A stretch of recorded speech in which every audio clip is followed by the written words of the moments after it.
नमस्कार, मैं नानक शर्मा स्वागत करता हूं लोक गुरु क्लास पर। आज संविधान की बहुत महत्वपूर्ण क्लास होने वाली है जिसका नाम है भारतीय संसद। इसके अंतर्गत हम लोकसभा और राज्यसभा पढ़ेंगे। स्क्रीन फुल कर लेंगे, ठीक है। चलो, तो हम बात करते हैं भारतीय संसद की। तो भारतीय संसद के अंतर्गत लोकसभा, राज्यसभा और राष्ट्रपति ये तीनों आते हैं। यानी भारतीय संसद के तीन अंग हैं, लोकसभा, राज्यसभा, राष्ट्रपति। लेकिन भारतीय संसद के दो सदन हैं, एक लोकसभा और एक राज्यसभा। तो राष्ट्रपति की क्लास हम पीछे कर चुके हैं। आज हम पढ़ने वाले हैं लोकसभा और राज्यसभा। तो सबसे पहले शुरुआत करते हैं लोकसभा की। तो लोकसभा संसद का प्रथम सदन होता है। संसद का प्रथम सदन होने के साथ साथ लोकसभा निम्न सदन है और याद रखेंगे अस्थायी सदन है। निम्न सदन का मतलब है कि लोकसभा राज्यसभा से छोटा सदन है। संवैधानिक दृष्टिकोण से राज्यसभा उच्च सदन है और लोकसभा निम्न सदन है। लेकिन हम कार्य के आधार पर देखें, वास्तविकता के आधार पर देखें तो लोकसभा शक्तिशाली है अपेक्षा राज्यसभा की। अब अस्थायी सदन का मतलब क्या हुआ? अस्थायी सदन का मतलब ये हुआ कि लोकसभा के सदस्यों का कार्यकाल 5 वर्ष होता है। 5 वर्ष बाद एक साथ इनका कार्यकाल समाप्त हो जाता है, जिसके कारण राष्ट्रपति लोकसभा को भंग कर देते हैं। तो लोकसभा हर 5 साल में भंग हो जाती है, इसलिए अस्थायी सदन है। अब देखें लोकसभा के सदस्यों की संख्या। लोकसभा सदस्यों की संख्या क्या है? तो भाई लोकसभा में अधिकतम सदस्य संख्या 550 हो सकती है। लोकसभा में अधिकतम सदस्य संख्या 550 हो सकती है, जिनमें से 530 सदस्य भारत के 28 राज्यों से निर्वाचित होते हैं, जबकि अधिकतम 20 सदस्य भारत के 8 केंद्र शासित राज्यों से निर्वाचित हो सकते हैं। यूटी का मतलब है यूनियन टेरिटरी, केंद्र शासित राज्य। तो ये अधिकतम सदस्यों की बात थी। अगर हम देखें कि वर्तमान में लोकसभा में कितने सदस्य हैं, तो भाई वर्तमान में है 543 सदस्य। अब हम बात करेंगे एक बहुत ही महत्वपूर्ण संविधान संशोधन की, जिसे कहा जाता है 104वां संविधान संशोधन, जो हुआ 2020 में। 104वें संविधान संशोधन 2020 के द्वारा यह प्रावधान किया गया कि लोकसभा व विधानसभा में आंग्ल भारतीय समुदाय के जो लोगों को मनोनीत किया जाता था, अब वो मनोनयन नहीं किया जाएगा। तो इस 104वें संविधान संशोधन 2020 से पहले लोकसभा में राष्ट्रपति के द्वारा 2 एंग्लो इंडियन या आंग्ल भारतीय समुदाय के व्यक्ति मनोनीत किए जाते थे। इस संविधान संशोधन के द्वारा ये व्यवस्था समाप्त कर दी गई, लोकसभा में भी और राज्यों की विधानसभाओं में भी। तो ये बहुत महत्वपूर्ण क्वेश्चन है। वो आपसे कहेगा कि लोकसभा में राष्ट्रपति कितने सदस्य मनोनीत करता है? आप बोलोगे 0, एक भी नहीं। और ये क्वेश्चन आया है दिल्ली पुलिस 2020 में भी। चलो जी आगे बढ़ते हैं। अब क्वेश्चन नेक्स्ट पॉइंट है हमारा 84वां संविधान संशोधन 2001। 84वां संविधान संशोधन 2001 के द्वारा यह सुनिश्चित किया गया कि 2026 तक लोकसभा और राज्यों की विधानसभाओं की सदस्य संख्या यथावत रहेगी, यानी जितनी है उतनी ही रहेगी। इनकी सदस्य संख्या में ना हम वृद्धि कर सकते हैं ना कमी कर सकते हैं। ये संविधान संशोधन भी बहुत इम्पोर्टेंट है 84वां, जो कि 2001 में हुआ। इसके बाद नेक्स्ट संविधान संशोधन पर आते हैं हम, और ये है हमारा 61वां संविधान संशोधन, जो कि हुआ 1989 में। 61वें संविधान संशोधन 1989 के द्वारा यह प्रावधान किया गया कि मतदान के लिए जो आयु सीमा है वो 21 वर्ष से घटाकर 18 वर्ष कर दी गई। बहुत इंपॉर्टेंट क्वेश्चन है। तो 61वां संविधान संशोधन आप याद रखेंगे, इसके द्वारा मतदान की आयु सीमा 21 वर्ष से घटाकर 18 वर्ष पर लाई गई। अब देखेंगे कि लोकसभा सदस्य बनने के लिए योग्यता क्या क्या होनी चाहिए। कि भारतीय नागरिक हो, पहली योग्यता है कि व्यक्ति भारतीय नागरिक हो। दूसरा, उसकी न्यूनतम आयु 25 वर्ष होनी चाहिए। लोकसभा निर्वाचित होने के लिए न्यूनतम आयु 25 वर्ष होनी चाहिए, और वो किसी लाभ के पद पर ना हो। लाभ के पद का मतलब है कि अगर कोई व्यक्ति पहले से ही सरकारी नौकरी लिए हुए है, सरकारी टीचर है, वकील है, डॉक्टर है, कुछ भी है सरकारी पद पे, तो वो लोकसभा सदस्य नहीं निर्वाचित होगा जब तक कि वो अपने पद से त्याग पत्र नहीं देता है। अगर व्यक्ति अपने सरकारी पद को त्याग देगा उसके बाद वो लोकसभा का इलेक्शन लड़ सकता है। तो लाभ के पद ये माने जाएंगे। अगर कोई व्यक्ति पहले से ही लोकसभा का सदस्य है, विधानसभा का सदस्य है, ठीक है, तो वो लाभ का पद नहीं होता है। नेक्स्ट देखेंगे कि इनका कार्यकाल कितना होता है।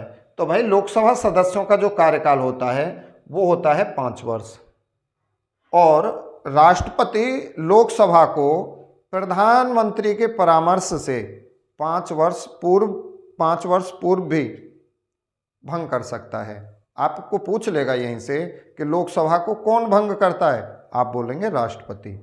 क्या लोकसभा को समय से पहले भी भंग किया जा सकता है? बिल्कुल, राष्ट्रपति प्रधानमंत्री के परामर्श से लोकसभा को समय से पहले भी भंग कर सकता है। तो ये भी बात हमें ध्यान रखनी है।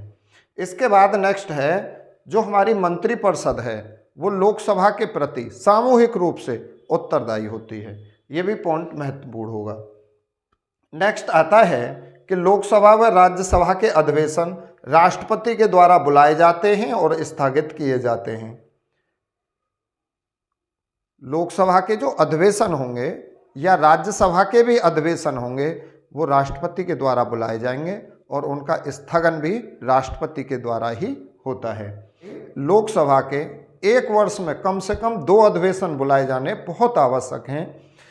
ये तो एक तरह से ये मान लेंगे कि अनिवार्य ही है। लोकसभा के एक वर्ष में 2 अधिवेशन बुलाने अनिवार्य हैं, और 2 अधिवेशनों के मध्य में 6 माह से अधिक का समय नहीं होना चाहिए। पहले अधिवेशन के अंतिम दिन और दूसरे अधिवेशन के पहले दिन, इन दोनों दिनों के बीच में 6 माह से अधिक का समय नहीं होना चाहिए। ये भी आप बात याद रखनी है। तो यहाँ तक हमारी प्रक्रिया पूरी हुई। इसके बाद है लोकसभा में गढ़पूर्ति या कोरम। तो गढ़पूर्ति या कोरम क्या होता है? या लोकसभा की कार्रवाई होगी, लोकसभा की जब कार्रवाई होगी तो वहाँ पे सदस्यों की संख्या निश्चित कर दी गई कि इतने सदस्य होने आवश्यक हैं। जैसे हमारी लोकसभा में वर्तमान में 550 सदस्य हैं, तो कितने इनमें से होने अनिवार्य हैं? लोकसभा की कार्रवाई के लिए 550 में से कितने सदस्य होने अनिवार्य हैं? तो ये होता है लोकसभा की कुल सदस्य संख्या का 10वां भाग। अब इसका 550 का आप 10वां भाग निकालोगे तो ये आ जाएंगे आपके 55। तो अगर आपसे पूछ ले कि लोकसभा में गढ़पूर्ति के लिए या कोरम के लिए कितने सदस्यों की आवश्यकता होगी कम से कम, तो आप बोलोगे 10वां भाग या 1/10 भाग, या संख्या फिक्स पूछे तो 55। इतने तो न्यूनतम होने चाहिए, तभी लोकसभा की कार्रवाई चल सकती है। फिर ध्यान देंगे अनुच्छेद 108, ये महत्वपूर्ण है। अनुच्छेद 108 कहता है कि राष्ट्रपति संसद का संयुक्त अधिवेशन बुलाता है। तो आपसे पूछ लेगा कि संसद का संयुक्त अधिवेशन कौन बुलाता है, तो आप बोलेंगे राष्ट्रपति। किस अनुच्छेद के अंतर्गत? तो आप बोलोगे अनुच्छेद 108 के अंतर्गत। संयुक्त अधिवेशन की अध्यक्षता कौन करता है? तो भाई जब संसद का संयुक्त अधिवेशन बुलाया जाता है, संसद का संयुक्त अधिवेशन का मतलब है कि संसद के 2 सदन है, लोकसभा राज्यसभा, जब इन दोनों की एक साथ बैठक होगी उसी को बोलेंगे हम संयुक्त अधिवेशन। तो संयुक्त अधिवेशन की अध्यक्षता लोकसभा का अध्यक्ष करता है। धन विधेयक के संबंध में लोकसभा का निर्णय अंतिम होता है। बहुत इंपॉर्टेंट फैक्ट है। जो धन विधेयक होगा, धन विधेयक के संबंध में लोकसभा का निर्णय अंतिम होगा। जब कोई धन विधेयक लोकसभा में पास होगा उसके बाद राज्यसभा में भेजा जाएगा, तो राज्यसभा किसी भी धन विधेयक को 14 दिन के अंदर अंदर स्वीकृति देगी ही देगी। अगर कोई धन विधेयक राज्यसभा 14 दिन के अंदर स्वीकृति नहीं देती है तो 14 दिन बाद वह स्वतः ही पास मान लिया जाता है। केवल राज्यसभा को धन विधेयक के संबंध में लोकसभा की सिफारिश करने का अधिकार है, बाकी कुछ नहीं कर सकती है राज्यसभा। नेक्स्ट पॉइंट ध्यान देंगे कि जो लोकसभा का अध्यक्ष होता है, भाई लोकसभा अध्यक्ष ये कोई मंत्री पद नहीं है। लोकसभा का जो अध्यक्ष होगा उसके अध्यक्ष के रूप में शपथ नहीं होती है, बल्कि एक सामान्य सदस्य के रूप में शपथ होती है। इसके बाद नेक्स्ट पॉइंट है हमारा कि लोकसभा अध्यक्ष लोकसभा के उपाध्यक्ष को अपना त्यागपत्र सौंपेगा और लोकसभा का जो उपाध्यक्ष होगा वो अध्यक्ष को अपना त्यागपत्र सौंपेगा। अर्थात लोकसभा के अध्यक्ष और उपाध्यक्ष दोनों एक दूसरे को अपना त्यागपत्र सौंप देते हैं या त्यागपत्र देते हैं। अच्छा, कोई विधेयक धन विधेयक है अथवा नहीं, इस बात की घोषणा कौन करेगा? तो इस बात की घोषणा भी लोकसभा अध्यक्ष करेगा कि कोई विधेयक धन विधेयक है अथवा नहीं है। नेक्स्ट देखते हैं कि जो लोकसभा में विपक्ष का नेता होगा उसे कैबिनेट मंत्री के स्तर का दर्जा प्राप्त होता है। मंत्री, हम मंत्री परिषद पढ़ेंगे नेक्स्ट। मंत्री तीन प्रकार के होते हैं, कैबिनेट मंत्री, राज्य मंत्री और उप मंत्री। इनमें कैबिनेट मंत्री अपने विभाग के अध्यक्ष होते हैं, एक अव्वल दर्जे के मंत्री होते हैं। विपक्ष के नेता का जो स्तर होता है, स्टैंडर्ड होता है, वो कैबिनेट मंत्री के बराबर होता है। आपको बताना है कि वर्तमान में लोकसभा में विपक्ष के नेता कौन है, ये कमेंट्स में बताएंगे। और भाई चैनल सब्सक्राइब नहीं किया है तो कर लेंगे। अच्छा, लोकसभा का नेता कौन होता है? तो आप बोलेंगे लोकसभा का नेता होगा जो वर्तमान में प्रधानमंत्री हैं, वही हर लोकसभा का नेता होता है। अब पॉइंट देखेंगे, प्रथम लोकसभा का गठन कब हुआ था? तो आप बताएंगे 1952 से 1957 के बीच में पहली लोकसभा का कार्यकाल रहा। अगर गठन पूछ ले कब हुआ तो आप बोलोगे 1952। अगर पूछता है कि प्रथम लोकसभा का जो गठन हुआ उसका कार्यकाल क्या था, तो आप बोलोगे 1952 से 1957। पहली लोकसभा के अध्यक्ष कौन थे? तो आप कहेंगे जी.वी. मावलंकर। जी का मतलब गणेश, वी का मतलब वासुदेव और मावलंकर हैं, तो गणेश वासुदेव मावलंकर। इसके बाद नेक्स्ट पॉइंट है लोकसभा की, बहुत इंपॉर्टेंट फैक्ट है ये, लोकसभा की प्रथम महिला अध्यक्ष कौन थी? आप बताएंगे मीरा कुमार। नेक्स्ट देखेंगे लोकसभा में वर्तमान लोकसभा अध्यक्ष कौन है? तो वर्तमान लोकसभा अध्यक्ष हैं ओम बिरला और वर्तमान में ये 17वीं लोकसभा हमारी चल रही है। अब आगामी जो चुनाव होंगे 2024 में, मार्च अप्रैल के आसपास जो चुनाव होंगे, अप्रैल में मई में जो भी टाइम है उनका, तो वो 18वीं लोकसभा के गठन के लिए होंगे। और ये पॉइंट ध्यान रखेंगे, लोकसभा में विपक्षी दल के लिए न्यूनतम सदस्य संख्या भी 55 है। यानी अगर कोई दल विपक्ष में बैठेगा, विपक्षी पार्टी होने का दावा पेश करेगा, तो उसके पास कम से कम 55 सदस्य होने अनिवार्य हैं। आप इसका स्क्रीनशॉट लेंगे, फिर इसके बाद हम राज्यसभा पढ़ते हैं। तो सबसे पहले हम देखेंगे कि जो राज्यसभा है वो संसद का उच्च सदन है। उच्च का मतलब क्या हुआ कि संसद के दो सदन, लोकसभा और राज्यसभा हैं। लोकसभा संवैधानिक दृष्टि से संसद का निम्न सदन है, जबकि राज्यसभा संवैधानिक दृष्टि से उच्च सदन है, ऊपरी सदन है। राज्यसभा स्थायी सदन है, अर्थात राज्यसभा कभी भंग नहीं होता है, इसलिए इसे स्थायी सदन कहा जाता है। आगे इस पर चर्चा करेंगे। अब देखेंगे राज्यसभा के जो सदस्यों की अधिकतम संख्या है वो है 250। 250 से अधिक नहीं हो सकती है, ये अधिकतम है, मैक्सिमम। वर्तमान में कितने सदस्य हैं राज्यसभा में? तो आप बोलोगे 245 सदस्य हैं, जिनमें से 233 सदस्य निर्वाचित होते हैं और 12 सदस्य मनोनीत होते हैं। अब ये जो निर्वाचित हैं ये तो चुने जा रहे हैं। अब मनोनीत का मतलब क्या हुआ, ये बहुत इंपॉर्टेंट फैक्ट है। राज्यसभा में राष्ट्रपति के द्वारा 12 सदस्य मनोनीत होते हैं। अब ये 12 सदस्य कौन हैं जिन्हें राष्ट्रपति महोदय मनोनीत करते हैं? तो ये 12 सदस्य वो होंगे जो कला, साहित्य, विज्ञान और समाज सेवा में बहुत ख्याति प्राप्त व्यक्ति हैं, जो बहुत फेमस हैं, बड़े स्तर के व्यक्ति हैं इन क्षेत्रों से। उन्हें राष्ट्रपति ऐसे 12 व्यक्तियों को राज्यसभा के लिए मनोनीत करते हैं। तो ये बहुत इम्पोर्टेंट फैक्ट है आपका। इसके बाद नेक्स्ट चलते हैं, राज्यसभा एक स्थायी सदन है, यह कभी भंग नहीं होता। क्यों नहीं होता भाई? तो ध्यान रखेंगे कि जो राज्यसभा के सदस्यों का कार्यकाल है ना, वो 6 वर्ष होता है। राज्यसभा के सदस्यों का कार्यकाल होता है 6 वर्ष, और हर 2 साल बाद इसके 1/3 सदस्य सेवानिवृत्त हो जाते हैं। 1/3 सदस्य का मतलब ये हुआ कि अगर 3 सदस्य हैं तो एक रिटायर हो जाएगा। कब? 2 साल बाद उसका कार्यकाल पूरा हो जाएगा, उसकी जगह पे फिर नए सदस्य चुने जाएंगे। तो 3 में से एक जब कार्यकाल पूरा कर लेगा तो 2 तो लोग राज्यसभा में बच ही जाएंगे ना शेष, तो इसलिए ये कभी भंग नहीं होता है। तो राज्यसभा एक स्थायी सदन है जिसका कार्यकाल होता है 6 वर्ष। किसका कार्यकाल है 6 वर्ष? राज्यसभा के सदस्यों का। इसके बाद नेक्स्ट हमने यहाँ लिख दिया है 1/3 सदस्य प्रति 2 वर्ष बाद सेवानिवृत्त होते हैं। और एक ये क्वेश्चन बहुत इंपॉर्टेंट है कि राज्यसभा का सदस्य बनने के लिए न्यूनतम आयु कितनी है। तो भाई यहाँ यही क्वेश्चन महत्वपूर्ण है योग्यताओं में कि राज्यसभा सदस्य बनने की न्यूनतम आयु सीमा क्या है, तो आप बोलोगे 30 साल।